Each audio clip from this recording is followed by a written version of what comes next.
Y hablando de cuentos de Se ve terror. mejor. Ay, esto genial lo de los lentes. Qué bueno que me los dieron antes. Sí, ¿verdad? Hola. Hola. Después de 10 intentos ya aprendí. Se ve muy Ya lo bonito. logramos.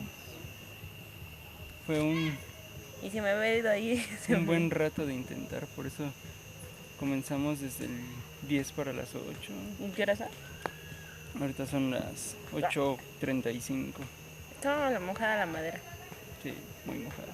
Entonces, pues ya lo hicimos. Saludos.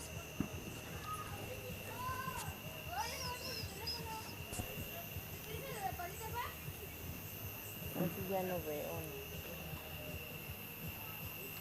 Oye, Mati, ¿quieres tu leche? ¿Tu chocomil? El auto. Mi amor. Y la casa Silent Hill. Y el chorro de luciérnagas allá va a apagar la luz a ver si se ven. Ah, el ojo humano ve mejor.